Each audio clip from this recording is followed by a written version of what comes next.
ॐ नमः सिद्धेभ्यः। ॐ नमः सिद्धेभ्यः। ॐ नमः सिद्धेभ्यः। ॐ शुद्धात्मने नमः। नमो अरिहन्ताणं नमो सिद्धाणं नमो आयर्याणं नमो वक्षायाणं नमो लोये सौवसाहूणं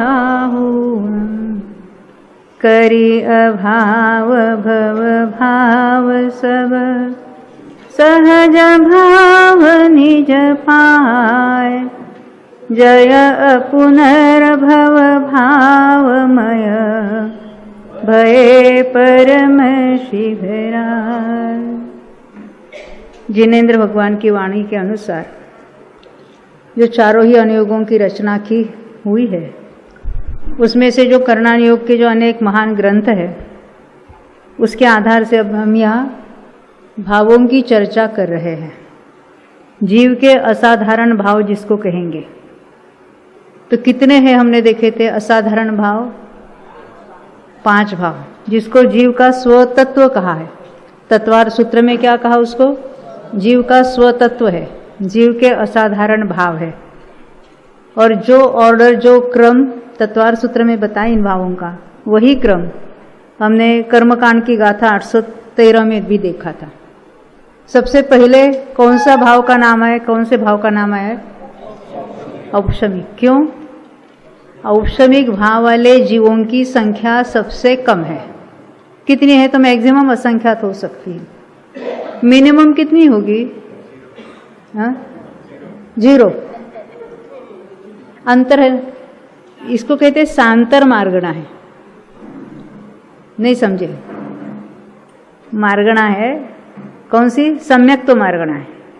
उसमें से उपशम सम्यक्त्व नाम का जो सम्यक्त्व है, तो उपशम सम्यक्त्व जो जीव है, उपशम सम्यक्त्व वाले जीव, तो ऐसा कभी हो सकता है कि उपशम सम्यक्त्व में कोई भी जीव न हो। क्योंकि जो कोई उपशम सम्यक्त्व प्राप्त करते हैं, अंतर्मूर्त के बाद फिर वो या तो क्षपक यानी वेदक सम्यक दृष्टि हो जाते हैं, या फिर वहां से नीचे के गुणस्थानों में गिर जाते हैं, तो उनका सम्यक्त्व नहीं रहता। तो मिथ्यात्व गुणस्थान कैसा है? तो निरंतर गुणस्थान है। निरंतर है, हमेशा कोई ना कोई जीव उस गुणस्थान में होगा ही होगा। ये तो बात सबको मालूम है। तो ऐसे कोई गुणस्थान है क्या कि उसमें कोई जीव ही नहीं है कुछ काल के लिए? ऐसा हो सकता है। ऐसा कोई गुणस्थान मालूम है आपको भाई? आपको कोई मालूम है गुणस्थान कि जिसमें एक भी जीव न हो कुछ काल के लिए? कुंतु भाई आपको मालूम है?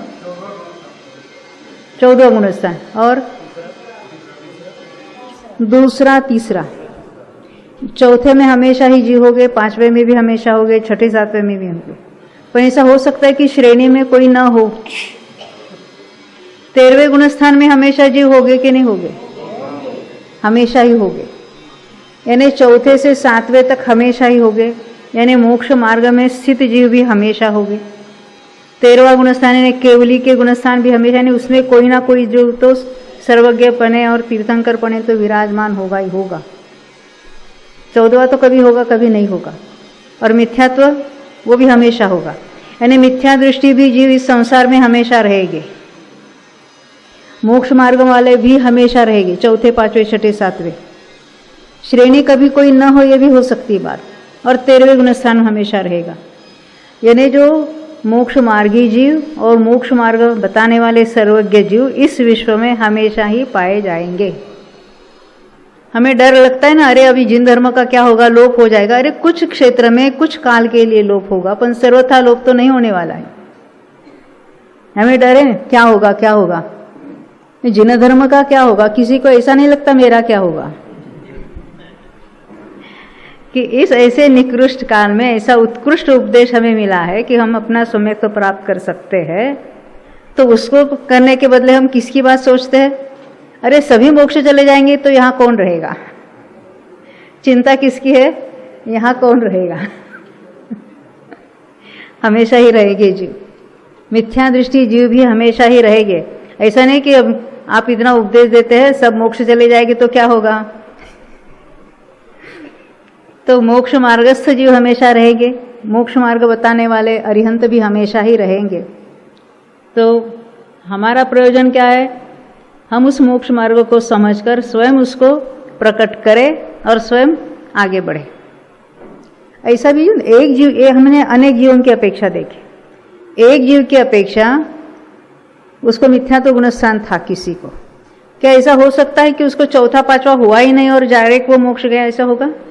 आप नहीं कहते, आप क्या कहते हैं? हो सकता है डायरेक्ट उसने संयम ही प्राप्त किया है, छठा सातवां, भले गिरा फिर भी मिथ्या तो नहीं गया, और फिर सम्यक तो प्राप्त किया तो संयम के साथ ही किया और ऊपर श्रेणी चढ़ के मोक्ष चला गया। ये हो सकता है। अलग अलग जीवों के जो पर्यायों के भेद कहो या उसके जो कुछ क्रम है उनके पर्यायों का, वो जुदा जुदा होगा। यहाँ हम बात करें वो अनेक जीवों की अपेक्षा बात करें तो अनेक जीवों की अपेक्षा हमने देखा था कि हमेशा रहने वाले गुणस्थान कौन सा है?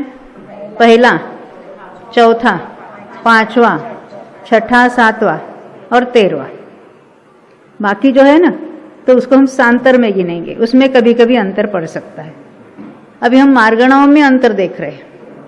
मार्गणाओं में ऐसी कौन कौन सी मार्गणा है जिसमें अंतर पड़ सकता है?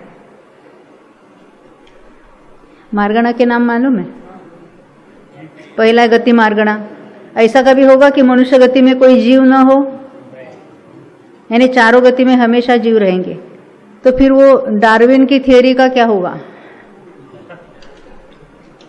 आपको नहीं मालूम? डार्विन साइंटिस्ट हुआ, उसने क्या बताया था? पहले तो सब बंदर थे, यानी सूक्ष्म जीव थे, फिर उत्क्रांति होते होते होते होते बंदर तक हुए और फिर उसका मानव हो गया।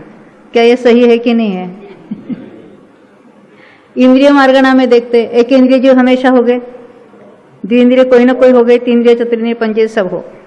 गति इंद्रिय काय, तो कौन कौन से काय वाले हो गए? काय में क्या लेते हैं? काय के भेद क्या है? काय मार्गणा के भेद कौन से? स्थावर हमेशा हो गए, त्रस काय भी हमें, गति इंद्रिय काय। योग में कौन से योग वाले कभी नहीं भी हो, ये हो सकता है, विचार करते।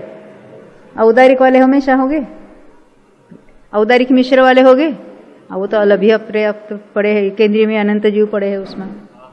हाँ हाँ, यानी हमने औदारिक देखी। वैक्रिक मिश्र हमेशा हो गए, वैक्रिक हमेशा हो गए, देव हमेशा हो गए। पण देव और नारकी में उत्पन्न होने वाले जीवों में 12 वहाँ उसका तो अंतर पड़ेगा ना। कभी वहाँ देव में उत्पन्न होने वाले न हो, ये भी हो सकती है। तो वैक्रिक मिश्र कभी न हो, ये भी हो सकता है। आहारक और आहारक मिश्र न हो, ये भी बन सकता है। वैक्रिक मिश्र कब होगा? जीव यहाँ से मरकर देवों में उत्पन्न होगा। तो लगातार प्रत्येक समय में कोई उत्पन्न हो रहा है क्या? बीच में अंतर पड़ सकता है।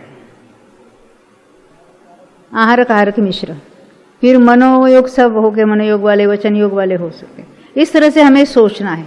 तो ऐसे कौन कौन सी मार्गणा है जिसमें अंतर पड़ सकता है? ये अंतर यानी नाना जीवों की अपेक्षा एक भी जीव उस मार्गणा में न हो, ये हो सकता है।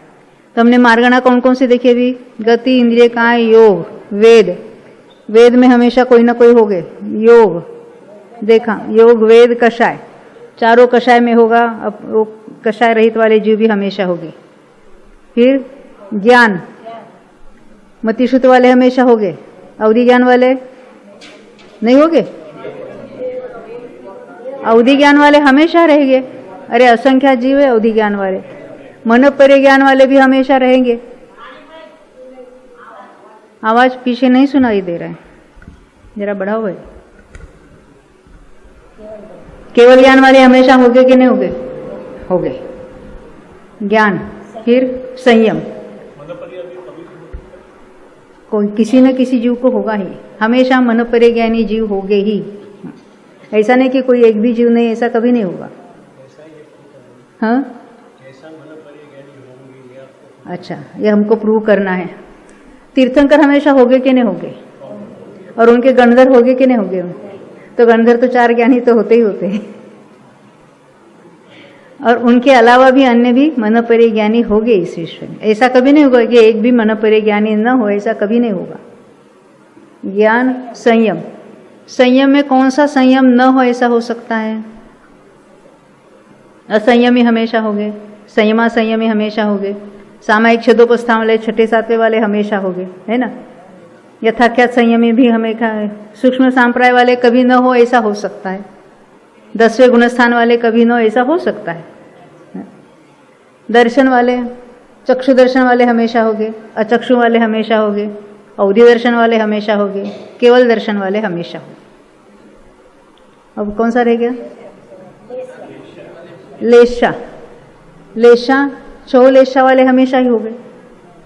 भव्य, भव्य भी हमेशा होंगे, अभव्य भी हमेशा होंगे। सम्यक्त्व में लेना है। अभी सम्यक्त्व में क्षायिक समय दृष्टि हमेशा होगे कि नहीं होगे? हमने देखा ना, नारकी में असंख्यात है, तिर्यंचों में असंख्यात है, देवों में असंख्यात है, मनुष्यों में भी संख्यात हमेशा ही होंगे। और वेदक समय दृष्टि जिसको क्षौक्षम सम्यक तो कहते हैं, वो भी हमेशा रहेंगे। और औक्षमिक समय दृष्टि, हाँ, उनमें अंतर पड़ सकता है। यानी एक भी जीव औक्षमिक सम्यक्त्व में नहीं है, ये बात हो सकती है चारों गति की अपेक्षा। कितने काल तक? मैक्सिमम 7 दिन तक। फिर कोई ना कोई जीव चौथे गुणस्थान में जाएगा ही जाएगा औक्षमिक सम्यक्त्व के साथ। इसको कहेंगे सांतर मार्गणा, यानी अनेक जीवों की अपेक्षा उस मार्गणा में अंतर पड़ सकता है, उसमें कोई जीव न हो, ये बात हो सकती है। तो मैक्सिमम अंतर कितना है? 7 दिन रात का। मिनिमम अंतर एक समय का, एक समय के लिए कोई नहीं था, फिर और कोई उसमें आ गया, ऐसे हो सकता है। तो इस तरह से हमने ये सांतर मार्गणा क्या होती है उसकी बात देखी थी। अब यहाँ क्या देख रहे हैं हम? हमने क्या देखा था? औक्षमिक समय दृष्टि कोई न हो ऐसा भी बन सकता है ना। और औक्षमिक चारित्र वाला कोई न हो ऐसा तो बन ही सकता है। नहीं समझे? औक्षमिक चारित्र कब होगा? उपशम श्रेणी वालों को हो। औक्षमिक चारित्र कब होगा? जब चारित्र होने का उपशम करते करते जीव उपशम श्रेणी चढ़ता है, तब हम उसको कहेंगे औक्षमिक चारित्र। हम उसकी चर्चा करेंगे और डिटेल में। तो कोई भी जीव उपशम श्रेणी में न हो ऐसा बन सकता है कि नहीं बन सकता है? कितने काल तक बन सकता है? हाँ, नहीं, वो 7 दिन वाले वो प्रथम उपशम सम्यक्त के लिए और उपशम श्रेणी का अंतर कितना हो सकता है?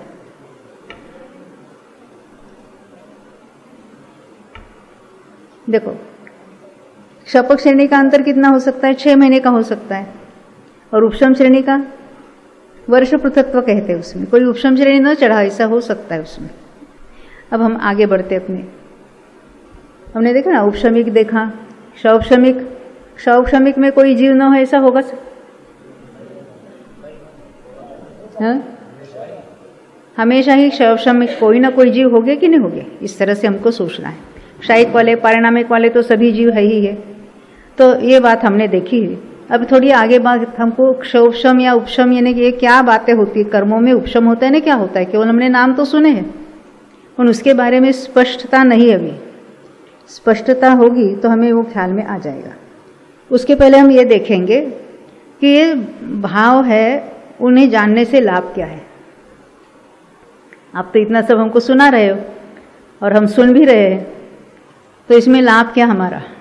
क्योंकि आजकल लाभ के बिना कोई कुछ नहीं करता है ना। हाँ, यहाँ हम पैसे का लाभ की बात नहीं कर रहे। किसी भी चीज को जानने का लाभ क्या होगा? हाँ बोलो बेटा। कोई भी चीज आपको मालूम नहीं थी, आपने जानी, तो आपको क्या लाभ हुआ? हाँ, उस संबंधी ज्ञान हुआ। नहीं जान रहे थे, अब जाने, तो जानना यही लाभ हुआ है हमको। और वो लाभ लगता है कि हमको नहीं लगता ना।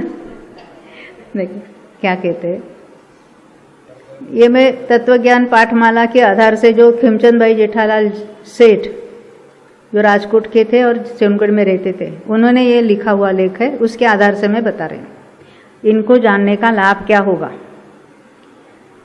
तो कहते हैं पारिणामिक भाव से यह सिद्ध होता है कि जीव अनादि अनंत एक शुद्ध चैतन्य स्वभावी है। कब से कब तक है? और वो कब नहीं रहेगा? तो उसका शुद्ध चैतन्य स्वभाव कब नहीं होगा और किस जीव में नहीं होगा? निगोद के होगा? आपका है? नक्की करेंगे ना कि हम सब क्या है? शुद्ध चैतन्य स्वभावी है और वो हमारा अनादि अनंत कायम रहने वाला स्वभाव भाव है। और हमने अपने को उस स्वभाव रूप माना ही नहीं है, तो हम अपने को क्या क्या मान के बैठे हैं सबको मालूम है। आपकी आइडेंटिटी क्या है तो क्या बताएंगे? ये हमारा आधार कार्ड है, देखो ये हमारी आइडेंटिटी है ना। अपना अस्तित्व किसमें माना हमने? ये शरीर ही मैं हूं ऐसा मान लिया। तो उसने पारिणामिक भाव को माना कि नहीं माना? हम तो यहाँ हमने याद किए 5 भाव होते हैं, उसमें एक पारिणामिक भाव, उसको स्वभाव भाव सब याद किया, परंतु अपने को पारिणामिक भाव रूप से नहीं जाना, नहीं अनुभव किया, तो हमने उसको जाना कि नहीं जाना? जाना कब कहेंगे? उस रूप अपने को लगा तो हम कहेंगे उसने जाना, नहीं तो जाना इन्हें कैसे जाना? शब्दों में जान लिया। ये जब हम अध्यात्म का आगम का अभ्यास करते हैं तो ये सारे जो शब्द इसको कहेंगे वाचक। शब्द को क्या कहते हैं? वाचक। और वो शब्द जिस चीज को बताते हैं उसको कहेंगे वाच्य। इसको कहेंगे शब्द ब्रह्म। किसको कहा? आगम को कहा शब्द ब्रह्म। और वो किसको बता रहे? ब्रह्म में स्वयं आत्मा है, इसको बता रहे। तो ये जो आगम है वो शब्दों में उसकी रचना हुई है और वो बताते किसको है? सबको बता रहे, 6 द्रव्यों को बताते और सबको जानने वाले आत्मा को बताते। तो हमने उसको समझा, जाना, ये कब कहेंगे? उस चीज को जानेंगे तो हमने वो शब्द का अर्थ समझा। ज्ञान में इतनी ताकत है, वो शब्द को भी जानता है और शब्दों ने बताए हुए अर्थ को भी जानता है और वो ज्ञान को भी जानता है। शब्द कैसे है?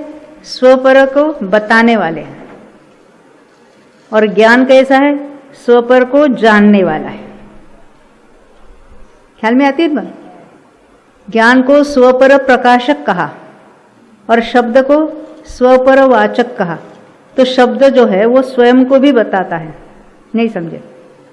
देखो हमने कहा ये पेपर, यानी हम कागज कहा, कागज, तो उस शब्द ने अपने को भी बताया ना। कागज, ये जो ध्वनि है वो क्या? कागज नाम बताया उसने और कागज नाम का पदार्थ भी बताया। तो ये पदार्थ क्या हुआ? वाच्य। और शब्द क्या हुआ? वाचक। ये प्रवचन सार में उसकी बहुत चर्चा आती है, अपना भी चल रहा है ना। देखो यहां हम क्या कहते हैं? देखो पारिणामिक भाव से यह सिद्ध होता है कि जीव अनादि अनंत एक शुद्ध चैतन्य स्वभावी हो। अगर हम तत्वों की भाषा में कहना है तो उसको क्या कहेंगे? हम 7 तत्वों की भाषा में उसका क्या नाम देंगे? जीव तत्व। हाँ, अब आगे बढ़ देखते। औदैहिक भाव का स्वरूप जानने से, औदैहिक भाव किसको कहा? जीव का ऐसा भाव, वह कर्म में कौन सी अवस्था हो रही है? उदय रूप अवस्था चल रही है। और यहाँ जीव स्वयं जो परिणमित हो रहा है, हमने औदैहिक भावों के नाम नहीं अभी देखे, हम देखने वाले हैं। उसके पहले जरा औदैहिक भाव जानना कि उससे क्या सिद्ध होता है उसकी चर्चा चलेगी। औदैहिक भाव का स्वरूप जानने से यह पता चलता है। फॉर एग्जाम्पल मालूम है कौन से औदैहिक भाव होते हैं? ये मिथ्या तो औदैहिक भाव है, क्रोध मान माया लोभ ये क्या है? औदैहिक भाव है। छहोल ऐसा है वो क्या है? औदैहिक भाव है। जो वेद है वो क्या है? औदैहिक भाव है। अज्ञान है, असंयम है, असिद्धत्व, ये सारे क्या है? औदैहिक भाव है। वो क्या बताते हैं कि जीव अनादि अनंत शुद्ध चैतन्य स्वभावी होने पर भी, यानी वो जीव स्वयं पारिणामिक भाव रूप से होने पर भी, वो जीवत्व स्वभाव वाला होने पर भी उसकी अवस्था में विकार है।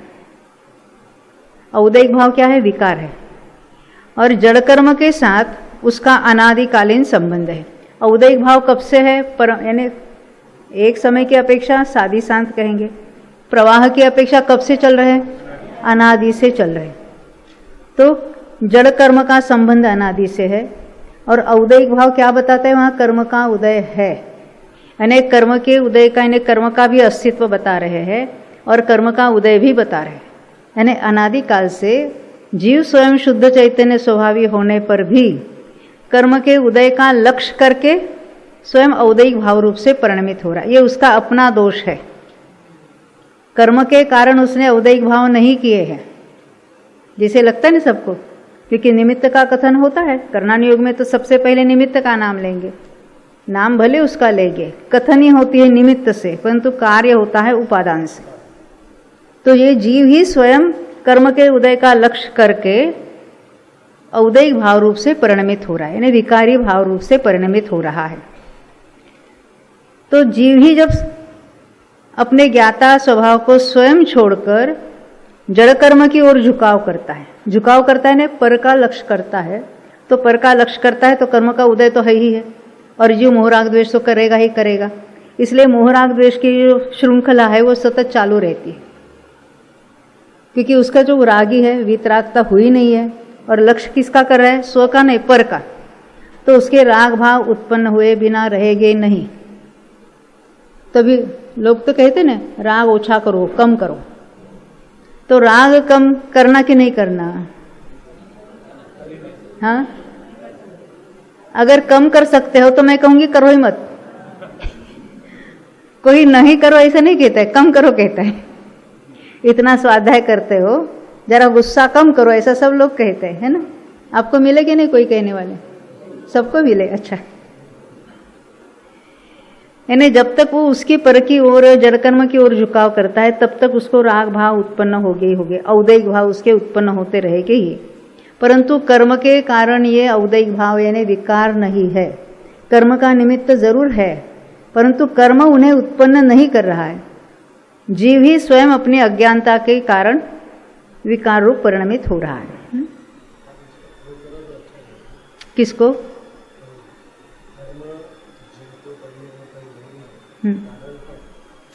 अच्छा, आपका प्रश्न है कर्म जीव को क्यों नहीं परिणमाता, कारण क्या है? कोई बताएंगे यहाँ पर? हाँ, आप कहते सबने एक साथ बता दिया, एक द्रव्य दूसरे द्रव्य का कुछ नहीं कर सकता। क्यों नहीं कर सकता? अत्यंता भाव है। और क्या है? हरेक का स्व चतुष्ट है, स्वद्रव्य, स्वक्षेत्र, स्वकाल, स्वभाव जुदा जुदा है। प्रत्येक अपने अपने उसके अपने अपने कारण अपना अपना प्रयोजनभूत कार्य करता है। कोई परद्रव्य का कार्य नहीं कर सकता। बहुत सारे ऐसे गुण है कहो या उसके ऐसे कारण है जिससे ये सिद्ध हो जाता है कि कर्म की अवस्था कर्म में कर्म के कारण होती है, जीव की प्रत्येक अवस्था जीव में जीव के कारण होती है। हाँ, दोनों का एट ए टाइम अवस्था देखकर हम कह सकते हैं ना ये निमित्त है और इसने ये कार्य किया। तो नया जो बंध होता है वो कर्म के उदय में होता है कि नहीं होता? हाँ? हाँ? नहीं होता तो कैसे होता है? देखो नया कर्म का बंध क्यों होता है? नए कर्म कार्माण वर्गणा कर्म रूप होती है, क्यों होती है? हाँ हाँ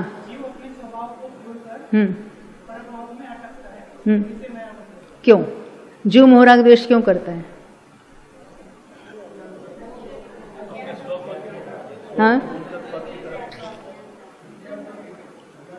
देखो आठों ही कर्म आने का कारण क्या है? समय सार में मैंने बहुत बार बताया, आश्रव अधिकार की गाथा 164-65। हाँ, उसमें कहा दो कारण हैं, पुराने कर्मों का उदय और जीव का मोह राग द्वेष परिणाम। पुराने कर्मों के उदय में क्या लिया है? कौन कौन से कर्मों का उदय लेना? हाँ, ज्ञानावरण के उदय में अभी ज्ञानहीन रूप से परिणमित हो रहा है। तो हमारा इतना ज्ञान स्वभाव परंतु इतना ही प्रकट है, तो ये प्रकट है ना, उससे बंद हो रहा है बहन। क्या जो ढका है उससे बंद होगा? हमारी बहन उत्तर देगी, झांसी वाली, झांसी की रानी आई है हमारी। हाँ बोलो। ये जो ज्ञान इतना सा हमारा प्रकट है और ये सारा हमारा ढका हुआ है, तो इससे बंद होगा कि इससे बंद होगा? बोलो आप क्या कहते कल्पना भी? हाँ, तो प्रकट है वो स्वभाव का अंश है, उससे बंद नहीं होगा। और जो है ही नहीं उससे बंध कैसे होगा? तो ज्ञानावरण के उदय में बंध नहीं हो रहा है। जरा समय सार होगा तो यहाँ तब तक अभी आप सुनो, तब तक वो लाते हैं गाथा, तब हम बताएंगे। दर्शनावरण के उदय में क्या हो रहा है? केवल दर्शन हमारा स्वभाव है, उसमें भी थोड़ा सा प्रकट है, बाकी अप्रकट है। वहाँ भी जो प्रकट है वो स्वभाव का अंश है, उससे बंध नहीं होता। और जो है ही नहीं उससे बंध कैसे होगा? दूसरी बात, मोहनीय को बाजू में रखते हैं। अब अंतराय में क्या होगा? हाँ, कोई भी चलेगा, गुजराती, अपने भाषा से क्या लेना है, सब समझ जाएंगे। और हमने क्या देखा था? अंतराय।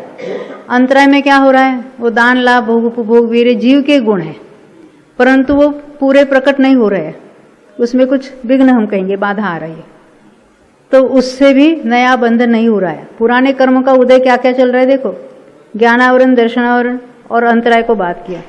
साता और असाता का उदय में, वेदनीय के उदय में क्या होता है? जीव संयोगों का लक्ष्य करके सुख दुख रूप परिणमित है। सिंपल भाषा में बताएं तो संयोग मिलते हैं। ये संयोग मिलते हैं कहना है तो उपचार है। विशिष्ट संयोगों का लक्ष्य करके जीव स्वयं सुखी दुखी होता है। तो है, तो कौन से संयोग में अधिक बंध होता है? अनुकूल में बंध होता है कि प्रतिकूल संयोगों में बंध होता है? बोलो। अनुकूल संयोग हो तो बंध होगा कि प्रतिकूल संयोग हो तो बंध होगा? बोलो बेन, लक्ष्मी बेन के बाजू में बहुत चाव से सुन रही है।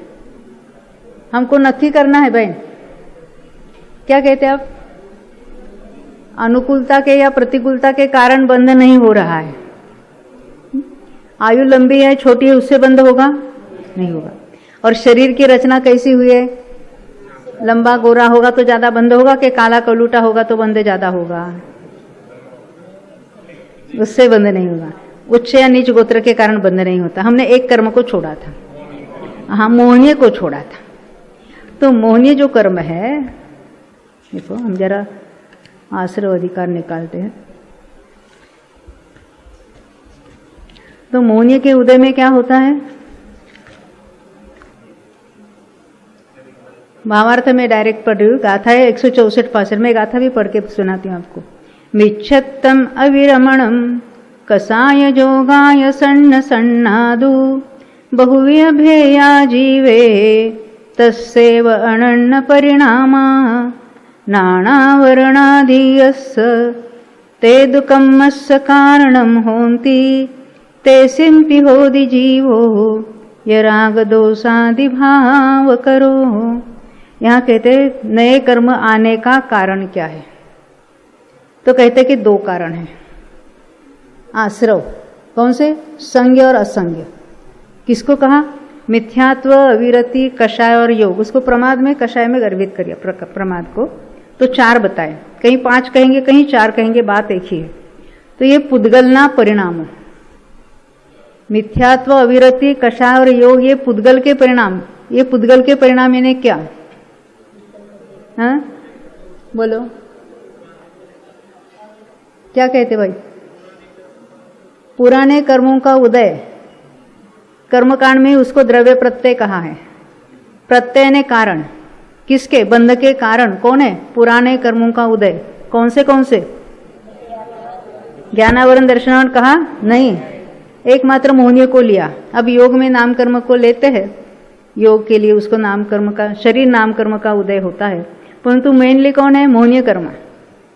अकेले मोहनीय कर्म का उदय, पुराने उदय कितने कर्मों का चल रहा है? 8 कर्मों का उदय हर समय चल रहा है। उसमें से एकमात्र मोहनीय के उदय में ये क्या हुआ? कर्म का उदय हुआ पुद्गल के आश्रव, जड़ आश्रव, अचेतन आश्रव। ये पुद्गल परिणाम किसके निमित्त है? ज्ञानावरणादि। इसमें कितने कर्म लिए?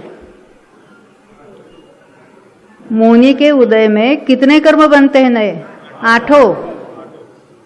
ज्ञानावरणादि में, ज्ञानावरणादि 8 कर्म लेना। ज्ञानावरणादि पुद्गल कर्मना आश्रवण यानी आना। आने यानी बाहर से एक भी परमाणु नहीं आता है। जितने आत्मा के प्रदेश है, उसी आकाश के प्रदेश में जो पुद्गल है, कौन से? कारमाण वर्गणा है, जो उस समय कर्म रूप होने के योग्य, इसी जो कारमाण वर्गणा है, वे ही उस समय कर्म रूप परिणमित होगी। बाहर से कोई परमाणु अंदर आते हैं ऐसा कभी नहीं होता है। तो कहते पुद्गल कर्म के आश्रवण के यानी आने के यानी कर्माण वर्गना कर्मरूप होने में निमित्त हुआ थी। खरेखर आश्रव छे। खरेखर आश्रव किसको कहा? नए कर्म के आने को नहीं कहा, पुराने मोहनी के उदय को कहा। ख्याल में आती ना बात? हम तो अभी तक तो ऐसा ही हमने याद किया था, नए कर्म आते हैं तो आश्रव होता है ना। यहाँ क्या लिखा है? खरेखर आश्रव कौन है? वो आने में जो निमित्त है, कौन से? पुराने कर्मों का उदय। कौन सा? मोहनीय का। वो एक मोहनीय का उदय है, उसमें आने में तो 8 कर्म उसमें बंध रहे, आ रहे। खरेखर आश्रव छे। और उसको निमित्त कब कहेंगे? पुराने कर्मों का उदय, मोहनीय के उदय से नए कर्म आते हैं, प्रोवाइडेड वो उसमें। और निमित्त कौन है? तो जीव के मोहराग द्वेष परिणाम, यानी पुराने कर्मों का उदय। अब यहां मोहनीय को अकेला लेना, उसी समय जीव मोहराग द्वेष कर रहा है और उसी समय नए कर्म 8 ही बंध रहे। कभी आयु कभी कभी बनती है, उसके अलग उसका हिसाब होता है, परंतु क्या हो रहा है? मोहनीय का उदय हर समय चल रहा है, उसी समय राग द्वेष हो रहा है और उसी समय नए कर्म बंध रहे। ऐसा नहीं होगा कि मोहनीय का यानी मिथ्यात्व का उदय तो हो रहा है, परंतु जीव ने मोहराग द्वेष किए ही नहीं और उसको सम्यक दर्शन होगा। ऐसा होगा कि नहीं होगा? ऐसा तो कहते वो कर्म के उदय में जीव अगर उसका लक्ष्य नहीं करेगा तो यह ऐसा नहीं होता है। कर्म का उदय क्या बता रहा है? वह जीव के परिणाम है। तो सम्यक तो कैसे होगा? हर समय चल रहा है ना उदय। जैसे मिथ्यात्व का बंध अनादि से कर रहा है, तो अनादि से बंध रहा है, तो अनादि से उदय भी चल रहा है। तो अनादि से उदय हो रहे हैं, अनादि से मिथ्यात्व भी चल रहा है। तो ऐसा कब होगा कि उदय रुक जाएगा और यहां सम्यक तो होगा? हाँ, 3 काल में नहीं तो इतने जो सम्यक दृष्टि हुए हैं और सिद्ध हो चुके हैं, उसका क्या? हाँ, यानी कुछ तो ऐसे चमत्कार हो जाता है कि कुछ काल के लिए उदय भी रुकता है और जीव यहाँ मोहराग द्वेष, मोहरा नहीं मिथ्यात्व भी नहीं कर रहा है। ऐसा कुछ बन जाता है कि वहां मिथ्यात्व का और अनंतानुबंधी का उदय रुक गया कुछ काल के लिए, और यहाँ जीव ने मिथ्यात्व और अनंतानुबंधी कषाय किए ही नहीं। ऐसा नहीं होता कि वहां उदय चल रहा है और इस जीव ने नहीं किया, ऐसा कभी नहीं होगा। उदय क्या बता रहे? निमित्त क्या बता रहे? यहाँ जीव के परिणाम है, वो जीव के परिणामों को गवर नहीं कर रहा है, वो बता रहा है। कर्म का उदय क्या बताता है कि यहाँ जीव के वैसे परिणाम हो रहे, किंतु दोनों एक समय में हो रहे हैं। वहां उदय है नहीं, यहाँ जीव के भाव हो रहे हैं। हाँ, ऐसा हो सकता है कि साता के उदय में जीव अनिष्टपना न करे, ये बात हो सकता है। इष्ट अनिष्टपना न करे, ये बात हो सकती है। असाता का उदय चल रहा है और जीव ने अनिष्टपना नहीं किया, ये हो सकता है। पर वहां मिथ्यात्व का उदय है और जीव मिथ्यात्व न करे, ऐसा हो, क्योंकि उदय क्या बता रहा है? जीव मिथ्यात्व कर रहा है, ये बता रहा है। तो ऐसा कुछ होना चाहिए कि कुछ काल के लिए उदय न हो और जीव यहाँ सम्यक तो प्राप्त करे। तो ऐसी कुछ ट्रिक बता दो कि उसका उदय हम थोड़ी देर तक रोक दें। क्या होगा? कैसे होगा? हाँ, आप कहेंगे तत्व विचार से सब कुछ होने वाला है, ये सब ज्ञान में ही होने वाला है, अपने आप होने वाला है। हमको कर्म के बारे में कुछ मालूम नहीं हो तो भी होने वाला है। क्या होगा? ऑप्शन सम्यक तो होता है, तो क्या होता है? जीव में क्या होता है? तो वो हमने जो 5 लब्धि के प्रकरण में बहुत विस्तार से बात देखी, तो 5 लब्धि पूर्वक जीव अपने स्वभाव सन्मुख हो जाता है, आश्रय लेता है ना, क्या स्वभाव को ही जानते रहता है। पर उसके पूर्व में क्या होता है? तत्व विचार में वो लीन है। यानी इसके लिए आगम का अभ्यास आवश्यक है। और आगम का अभ्यास कैसे? जैसे जिनेंद्र भगवान ने जिस तरीके से बताया है, जिस अपेक्षा से जो बात बताई है, उसको वैसे ही हमको स्वीकार करना है। पहले तो जानना है, सुनना है, समझना है, बराबर याद रखना है, उस पर बारंबार विचार करना है। जैसे निमित्त नैमित्तिक संबंध हमने देखा, और फिर वो क्या कहते हैं, निश्चय व्यवहार क्या होता है, क्रमबद्ध पर्याय का सिद्धांत कैसे होता है, 5 समवाय क्या होते हैं। ये बातें हम जब सुनेंगे, समझेंगे, और पहले तो हम क्या मान रहे थे और सही बात क्या है, हमें तो ऐसा लगता है और यहाँ तो बात ऐसी लिखी है। तो जब तक अपने विचार से वैसी नहीं लगे अपने को, तब तक हमको वैसा विचार करना है। हमारा सबका पहले में पहले प्रश्न क्या होता है, जहाँ जो सिद्धांत दिया ना उसका उल्टा विचार करते हैं। अभी पंचम काल के टेढ़ी बुद्धि वाले जीव हैं ना हम, पहले उल्टा सोचते हैं। हाँ, तो ऐसा क्यों नहीं, ऐसा विचार आ जाता है। तो हमें कैसा विचार करना है, जो जैसे सिद्धांत बताए है वैसे हमें उस पर बारंबार विचार करके, कब तक ऐसा विचार करेंगे, जब तक भगवान ने जिस अपेक्षा से जो बात बताई है, ज्ञानियों ने उसको समझाई है, वैसे हमें अपने बुद्धि के द्वारा जब तक निर्णय नहीं होता तब तक हमको उस पर बारंबार विचार करना है। खाली 1 घंटा गुरुदेव की वाणी सुनी, सुनते समय तो बहुत अच्छा लगा, बहुत अच्छा बल अंदर से प्रतीत हो रहा है, और यहाँ से बाहर जाते हो तो क्या होता है, क्योंकि घंटे भर क्या किया हमने, हमारे सारे काम उपशमित कर दिए, नहीं कि सब हमने दबा के रखे, और वो घंटा पूरा होता ही क्या होता है, उधेर ना करके एकदम सब चले आते हैं। हमें एक एक बातें याद आती है, सब धंधे पाने के या घर गृहस्थी की जो कुछ है, तो हमारी जितनी विशुद्धि बढ़ी थी ना वो निकल जाती है। क्योंकि तत्व विचार के काल में जो ज्ञान की निर्मलता, स्वच्छता, स्पष्टता होती है, जिसको विशुद्धि कहते हैं, किसी भी साधारण शुभ भाव से ऐसी विशुद्धि नहीं होती। तो उस विशुद्धि के काल में ही सम्यक दर्शन का कार्य होने वाला है। तो जब हम औपशमिक सम्यक्त्व कहते हैं, उपशम भाव देखना है ना, तो औपशमिक सम्यक्त्व में क्या होता है, पहले तो हमने देखा था नहीं, अभी 5 लब्धिका में विस्तार से वर्णन नहीं करूंगी, परंतु ये सभी अप्रशस्त कर्मों का अनुभाग भी घटता जाता है, और फिर जीव के मंद कषाय भी होते चलते जाते हैं, और वो जो उसने देशना सुनी है, तत्व सुने, उस पर उसके विचार चलते हैं, और वो विचार के काल में अपने आप कर्मों में बहुत सारे अनेक स्थित्यंतर हो जाते हैं, उसकी स्थिति घट जाती है, अनुभाग अप्रशस्त का घट जाता है, प्रशस्त का बढ़ता है, वगैरह वगैरह बातें होती है, और मिथ्यात्व भी मंद मंद मंद होने लगता है। जो पुराना मिथ्यात्व का उदय चल रहा था वो भी मंद हो रहा है, नेचुरली यहाँ जीव का मिथ्यात्व परिणाम भी मंद हो रहा है, उसके कषाय भी मंद हो रहे हैं, मिथ्यात्व भी मंदता की ओर चल रहा है। फिर भी जब तक सूक्ष्म मिथ्यात्व है तब तक वो मिथ्या दृष्टि ही है, परंतु ऐसा समय आ जाता है कि जो उसके क्रम से एक एक लॉट उदय, जिसको कहेंगे निषेक, एक निषेक दूसरा निषेक, ये पड़े सत्ता में, तो क्या होता है, ये जो ऐसे बीच में जो निषेक पड़े थे ना, उसमें परमाणु कुछ नीचे कुछ ऊपर चले जाते और बीच में गैप तैयार होती। औपशमिक भाव कैसा होता है, तो बीच में गैप तैयार होती, नीचे के निषेक एक एक करके खिर जाते हैं।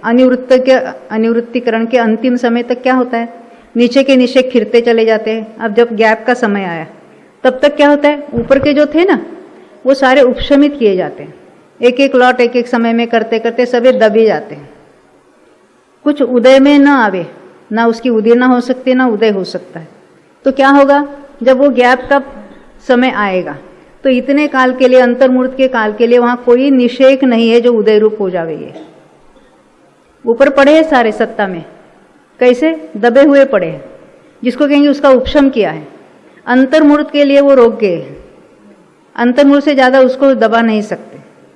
तो अंतर्मूर्त तक क्या पोजीशन है, अब जीव यहां तक आया है, जो 3 करण परिणाम कहते हैं, करणान योग में उसको 3 करण परिणाम कहेंगे, और द्रव्यान योग उसको शुद्धोपयोग की स्वसन्मुखता कहेगा।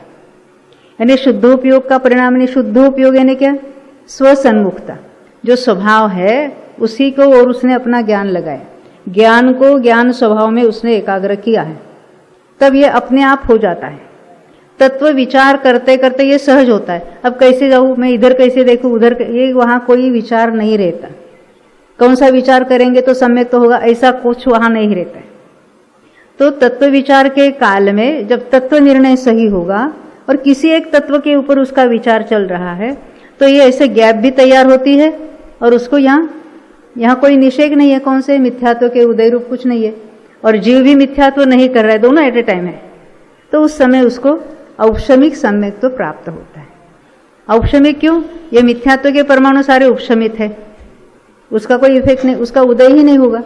और अनंतानुबंधी वो भी क्या हो रहा है, उसमें कोई गैप नहीं हुई थी, वो अन्य रूप से उदय में आने लगता है। चौथे गुणस्थान वाले को प्रत्याख्यान प्रत्याख्यान या संज्वलन रूप होकर उदय में आता है, एक समय के लिए टर्न होकर उदय में आता है। इसको कहेंगे उसने मिथ्यात्व को और अनंतानुबंधी को उपशमित किया और उसको औपशमिक सम्यक्त्व प्राप्त हुआ। इसको कहेंगे औपशमिक भाव, औपशमिक सम्यक्त्व। औपशमिक चारित्र में क्या होता है, और औपशमिक चारित्र कब होता है, किसी को पता है? हाँ, उपशम श्रेणी में। उपशम, देखो उपशम श्रेणी में क्यों औपशमिक भाव है बताया। तो मेरा एक प्रश्न है, उपशम श्रेणी वाला जीव है, उसका औपशमिक सम्यक तो होता है कि क्षायिक सम्यक तो होता है? हाँ, दोनों हो सकता है। क्षायिक सम्यक दृष्टि जीव भी उपशम श्रेणी चढ़ सकता है, और अगर उसको क्षायिक नहीं है तो क्या करेगा? वेदक सम्यक दृष्टि है, वो 7वें गुणस्थान वाला उसको द्वितीय उपशम करेगा, दोबारा उपशमित करेगा और फिर श्रेणी चढ़ेगा। तो औपशमिक चारित्र में क्या होता है? औपशमिक सम्यक्त्व में किसको उपशमित किया था, याद है? मिथ्यात्व और अनंतानुबंधी, मुख्यतः हम चौथे वाले की बात करेंगे, इनको उपशमित किया था। अब जो औपशमिक चारित्र, वो किसको उपशमित करेगा? नहीं, वो तो चलम लगाड़ दोष तो सम्यक प्रकृति के उदय में होता है, वो तो उसने द्वितीयोपशम कर दिया तो उसका उदय नहीं है। मेरा प्रश्न है, जब श्रेणी चढ़ता है 8वां 9वां 10वां 11, तो उसने किसको उपशमाया है? हाँ, अकेले संज्वलन को कहते हैं। अप्रत्याख्यान और प्रत्याख्यान और संज्वलन कितने हुए? 4 त्रिक 12 हुए, और 9 कषाय, हाँ कितने हुए? 21। तो 21 प्रकृतियों में गैप तैयार होती है। सब उदय रूप नहीं है, थोड़े ही उदय रूप है, नहीं समझे? 21 में गैप तैयार की, तो वहां अप्रत्याख्यान आवरण का उदय है? प्रत्याख्यान आवरण का उदय है? नहीं है। संज्वलन का उदय है, ठीक है। और फिर बाकी हास्य रति वगैरह 8वें तक उदय है, पर ऊपर उसका भी उदय नहीं है। तो इस सब में जो गैप तैयार हुई है और गैप के ऊपर जो परमाणु पड़े हैं, उन सबको वो क्रम से दबाता है। क्रम से इसलिए कहा कि सबको एट ए टाइम 21 का नहीं होगा, क्रम से एक एक प्रकृति उपशमित होती चली जाती, उसको कहेंगे औपशमिक चारित्र। अब ये सारा लब्धिसार का विषय है, परंतु हम नाम तो लेते हैं उपशम हुआ, पर क्या हुआ नक्की? तो जो मोहनीय कर्म है, दर्शन मोहनीय हो या चारित्र मोहनीय, उसमें ये उपशम भाव होता है, या उपशमिक सम्यक्त्व या उपशमिक चारित्र। तो उसमें क्या होता है? पहले अंतर होता है, यानी वहां कोई निषेक नहीं रहते, कर्म की वहां कोई विद्यमानता नहीं है, और बाकी ऊपर जो अंतर्मूर्त के ऊपर जो पड़े हैं सारे कर्म, वो उपशमित किए जाते हैं। उसको कहेंगे औपशमिक सम्यक्त्व और औपशमिक चारित्र। यहां तक समझ में आई बात? तो ऐसे औपशमिक सम्यक्त्व भी 2 प्रकार के होते, मालूम है? अभी बताए ना, प्रथमोपशम सम्यक्त्व यानी मिथ्यात्व में से कर्मों का उपशम करके जो सम्यक्त्व प्राप्त करता है, कोई चौथे में जाएगा, कोई 5वें में जाएगा, कोई 7वें में जाएगा, उसको क्या कहेंगे? प्रथमोपशम सम्यक्त्व। और द्वितीयोपशम सम्यक्त्व कौन करेगा? जो क्षोभशम सम्यक दृष्टि है और जो अभी श्रेणी चढ़ना उसके सन्मुख है। तो सम्यक प्रकृति के उदय के रहते हुए श्रेणी चढ़ने का ऐसा निर्मल कार्य नहीं होगा। तो क्या होगा फिर वो दोबारा उपशमित करेगा। वहां ना मिथ्यात्व का उदय था, ना सम्यक मिथ्यात्व का, पर सम्यक प्रकृति का उदय था। अब वो तीनों को एक साथ उपशमित करेगा, अंतर करेगा और उपशम करेगा। मिथ्यात्व, सम्यक मिथ्यात्व और सम्यक सत्ता में पड़ी है कि नहीं पड़ी? प्रथमोपशम सम्यक्त्व में मिथ्यात्व का उदय था और उसने उसको उपशमित किया था अंतर करके। द्वितीयोपशम सम्यक्त्व में तीनों की सत्ता है, सम्यक प्रकृति का उदय है, और तीनों का एट ए टाइम वो अंतर कर देता है। क्यों? अभी श्रेणी चढ़ने का कार्य है। वो अंतर का जितना काल है उसके अंदर अंदर चारित्र मोह की उपशमना करता है वहां। ख्याल में आई बात? तो अभी हम ये देख रहे थे, देखो ये उपशम, ये नाम अन्यत्र भी आता है।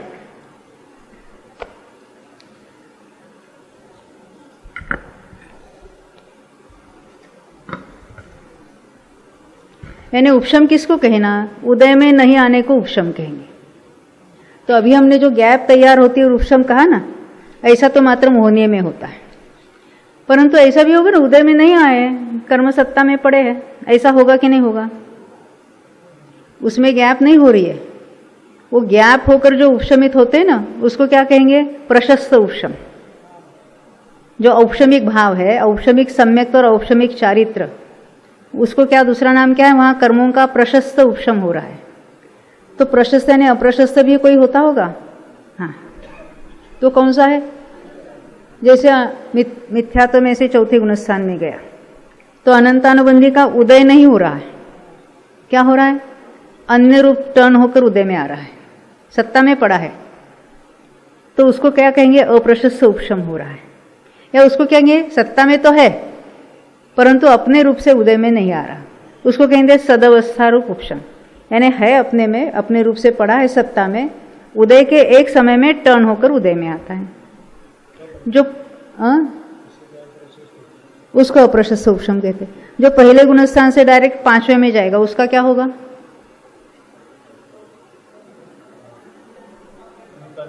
अनंतानुबंधी भी और अप्रत्याख्यानावरण भी, दोनों का ही अप्रशस्त उपशम होगा। वो दोनों ही अन्य दो रूप से उदय में आते रहेंगे। जो पहले से सातवें में जाएगा उसका क्या होगा? अब तीन कषाय चौकड़ी है, विद्यमान है, और उदय आते आते क्या होगा? संज्वलन रूप से उदय में आते रहेंगे। कर्म में तो सहज रूप अवस्था होती है, हमें तो मालूम नहीं, हमें कुछ करना भी नहीं उसमें। कर्मों में क्या सहज रूप से अवस्था बनती है, जो केवल ज्ञानी ने जाना है, वो उन्होंने कर्णान योग के माध्यम से बताया, तो उसको भी उपशम कहते। पर ये जो औपशमिक भाव में उसको नहीं लिया है। औपशमिक भाव दो ही, कौन से दो? औपशमिक सम्यक्त्व और औपशमिक चारित्र। दूसरा एक नाम आपने सुना हुआ 10 करण में, उपशम करण नाम का एक करण आता है, वो किसको कहेंगे? उपशम करण। हाँ हाँ बोलो, क्या कह रहे? नहीं, अंतर करके उपशमित करते उसको तो हम प्रशस्त उपशम कह रहे, उसको उपशम करण नहीं कहते। उपशम करण ऐसा है कि वो ऊपर के गुणस्थानों में श्रेणी में चढ़ने पर या निवृत्तिकरण परिणाम के कारण वो करण परिणाम अभी नहीं रहता। देखो उसका अर्थ ऐसा बताते हैं कि जो ऊपर के, देखो प्रत्येक निषेक में कुछ परमाणु ऐसे हैं जिनका क्या होता है? अपकर्षण होता है, यानी नीचे आते हैं। उत्कर्षण कुछ परमाणु, एक एक निषेक यानी एक एक जो लौट है एक समय में उदय में आने योग्य, तो उसमें अनंत अनंत परमाणु होते हैं। उसमें हमेशा क्या होता है? कुछ परमाणु नीचे आते हैं, नीचे के निषेकों में आ मिलते हैं, कुछ नीचे के परमाणु ऊपर चले जाते, होता ही रहता है ऐसा। और कुछ क्या होता है? अन्य प्रकृति रूप थोड़े थोड़े होते रहते हैं। और क्या होता है? तो ऐसे ये जो अवस्था है चलती रहती। कुछ परमाणु है वो अपनी जगह छोड़ते ही नहीं है, कुछ केवल अपकर्षण उत्कर्षण होता है, कोई संक्रमण रूप नहीं होता है। तो उसके 3 नाम है, एक उपशम वाले, उपशमकरण वाले, एक निधत्ति वाले और एक निकाचित वाले। ये निधत्ति और निकाचित का तो हवा बना है ना, तुम ऐसा कर्म बांधोगे। प्रत्येक कर्म में ऐसे परमाणु है जो अपनी जगह नहीं छोड़ते हैं, बस ऐसा है उसका स्वभाव है। तो कुछ परमाणु ऐसे होते, कुछ परमाणु नीचे ऊपर करते रहते हैं, कुछ परमाणु अन्य प्रकृति रूप होते रहते हैं, और कुछ परमाणु जैसे है वैसे जैसे बंधे हैं तैसे रहते हैं।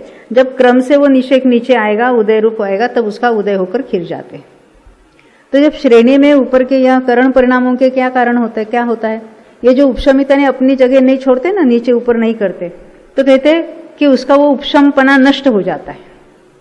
उपशमपना नष्ट होता है, यानी अभी क्या होगा? वो अपकर्षण होकर नीचे भी आएंगे, उसके वो कांडक घात वगैरह होकर स्थिति भी घटेगी, वो परमाणु अधिक मात्रा में खिर भी सकेंगे कभी उदय में आने के पहले ही। तो ये जीव के फेवरेबल बात है। पहले नीचे नहीं आते थे, अन्य रूप नहीं होते थे, वो सभी बातें नष्ट हो जाती है, तब उसको कहेंगे वो उपशमकरण नष्ट हुआ। वो बात अलग है और ये उपशम भाव अलग है, क्योंकि वो सभी परमाणुओं में, सभी कर्मों में ऐसे कुछ परमाणु होते हैं कि जो उदयावली में ही नहीं दिए जाते। ऊपर ऊपर वो उनका ऊपर नीचे होना चलता है, वो नीचे आकर उदयावली जाकर उसका उदय नहीं होगा, बस ऊपर ही ऊपर, उदयावली के ऊपर ही ऊपर, नीचे ऊपर होते रहेंगे, उसको कहेंगे उसका उपशम हो रहा है।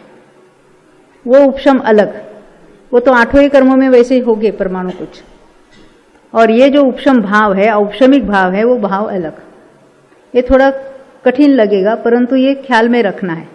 10 करण में जो उपशम करण है वो बात अलग है, और ये औपशमिक भाव वाला जो उपशम है वो बात अलग है।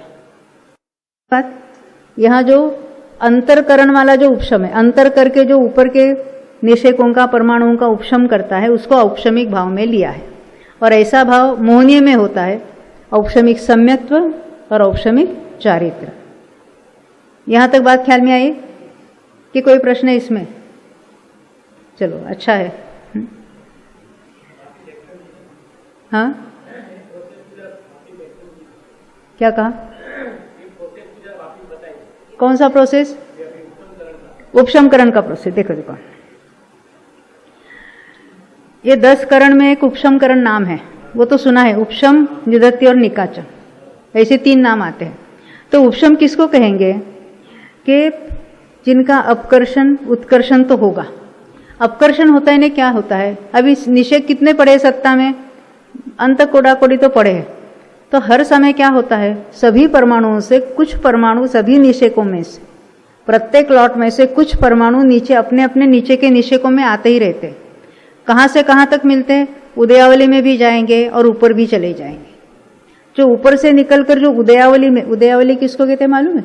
उदय के समय से लेकर एक आवली, आवली कितनी होती है? असंख्यात समयों की, उतने निषेकों में जो दिए जाएंगे। अपकर्षण हुआ यानी क्या हुआ? उसकी स्थिति घट गई और वो उदयावली के निषेकों में आ मिले। जो उदयावली में एंटर होते हैं उसका भी उदय होकर ही रहेगा। परंतु ये उपशम करण वाले परमाणु कैसे है? अपकर्षण होकर कहां तक दिया जाएगा?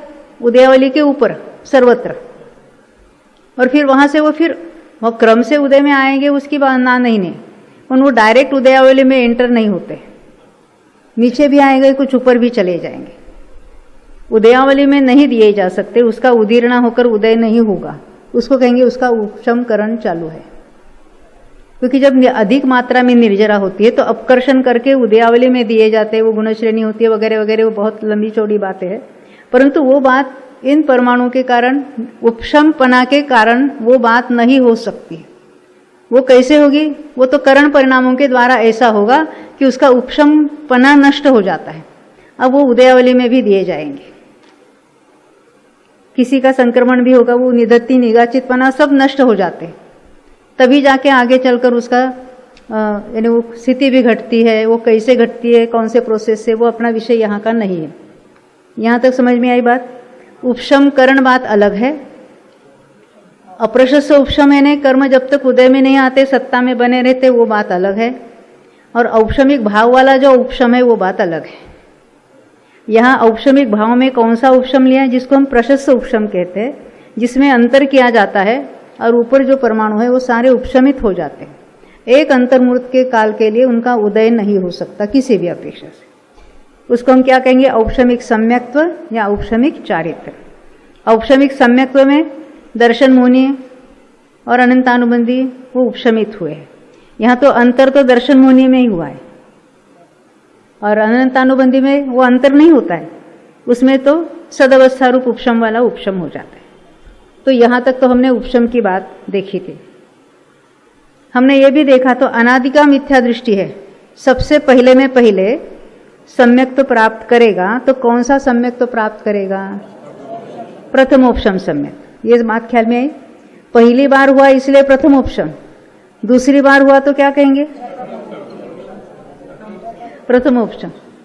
परंतु एक बात है, किसी एक जीव को एक बार प्रथमोपशम हुआ, अंतर्मुहूर्त तक टिकता है, उसके बाद क्या होगा? मिथ्यात्व में भी आ सकता है, या सम्यक तो बना रहा तो वेदक सम्यक भी होगा उसको, जो मिथ्यात्व में आता है।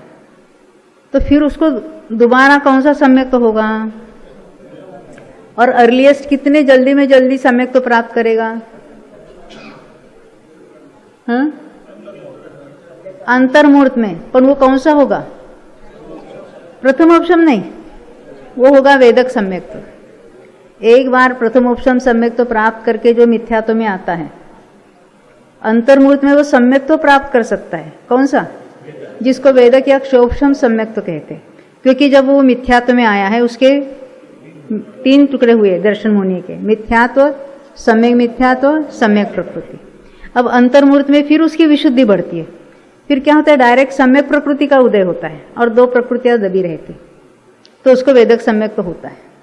परंतु अभी उसको वेदक सम्यक तो प्राप्त ही नहीं किया, असंख्यात वर्षों तक वो मिथ्यात्व में ही रहा, तो क्या होता है?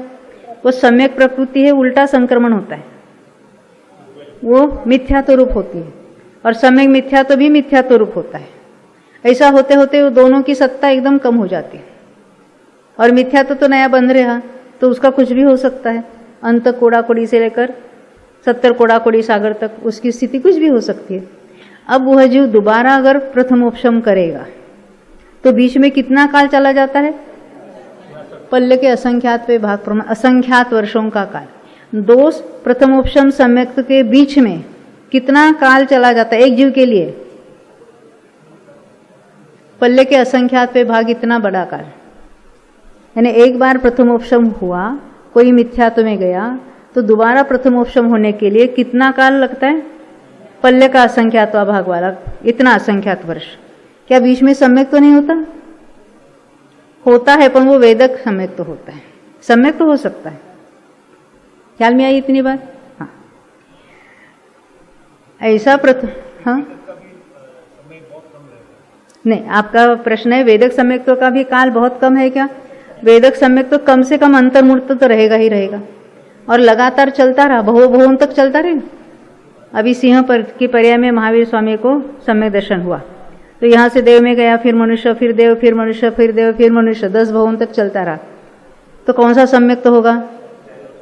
ये वेदक सम्यक तो लंबे काल तक चला। फिर क्षायिक जब हुआ तब अंतिम भव में, अंतिम 3 भव में क्षायिक हुआ, हम समझेंगे उसको।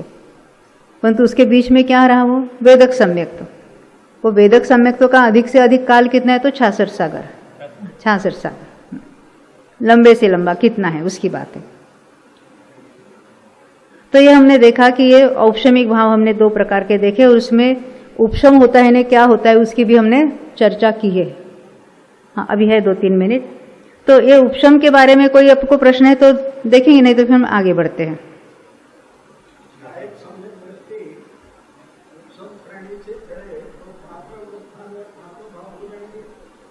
आपका प्रश्न है क्षायिक समय दृष्टि है और उपशम श्रेणी चढ़ता है, तो उसके कौन कौन से भाव होंगे? 5 भाव। कैसे कैसे? पारिणामिक है, हाँ। औदैक तो चलेगा ही चलेगा, हाँ। क्षाउपशमिक ज्ञान दर्शन तो है ही है, हाँ। और उपशम क्षायिक भाव ने क्षायिक सम्यक्त्व के साथ उपशम चारित्र कर रहा है, तो उसके 5 भाव वहां हो सकते हैं। ख्याल में एक जीव को एट ए टाइम 5 भाव कब हो गए? क्षायिक सम्यक्त्व के साथ उपशम श्रेणी चढ़ रहा है तब, अदरवाइज कभी नहीं हो गए। क्योंकि ऐसा है, सम्यक्त्व की अपेक्षा बात करेंगे कहीं पर भी, 4थे 5वें की बात करो, जब औपशमिक सम्यक्त्व है उसी समय क्षौपशमिक या क्षायिक है क्या एक जीव को? जब हम कहेंगे 4थे गुणस्थान में तीनों प्रकार के सम्यक्त्व होते हैं, तो अलग अलग जीवों की अपेक्षा कहेंगे। परंतु एक जीव को एट ए टाइम कोई तो एक होगा, या तो औपशमिक होगा, या क्षौपशमिक होगा, या क्षायिक होगा। वैसे ही चारित्र या तो उपशम श्रेणी चढ़ेगा या क्षपक श्रेणी चढ़ेगा। उसको या तो औपशमिक चारित्र होगा या क्षायिक चारित्र होगा। ख्याल में है ना? तो 2 उपशम सम्यक्त्व के साथ क्षायिक सम्यक्त्व नहीं होगा, क्षायिक सम्यक्त्व के साथ उपशम सम्यक्त्व नहीं होगा, पर क्षायिक सम्यक्त्व के साथ उपशम चारित्र हो सकता है। नहीं समझे? 11वें गुणस्थान वाला हम मुख्यतः, क्योंकि उसमें सभी उपशमित हो गए। अभी पूरे उपशम श्रेणी में भी उपशम भाव कहने में आता है, क्योंकि वो भी निश्चित रूप से होने वाला है, इसलिए उसको भी उपशम चारित्र कह देते हैं 8वें से लेकर। परंतु पूर्ण रूप से उपशमित कहाँ हुआ है? 11वें में। उपशम का कार्य कहाँ से शुरू हुआ? 8वें से। 8वें में एक भी कर्म उपशमित नहीं होता है, मैक्सिमम कार्य 9वें में ही होता है। फिर भी 8वें से उसके सारे प्रोसेसेस चालू हो जाते हैं, तो उसको भी हम उपशम चारित्र कहेंगे वहां पर। हाँ, उपचार से कहो या उसको उसमें ले लिया है। तो ये हमने अभी उपशम भाव देखे, उपशम होता है ना क्या होता है उसकी भी चर्चा की है। अब क्षयोपशम भाव होता है ना क्या होता है उसकी थोड़ी देर में हम चर्चा करेंगे। 15 मिनट के बाद यहाँ मिलते हैं। बोलो 24 भगवान जय।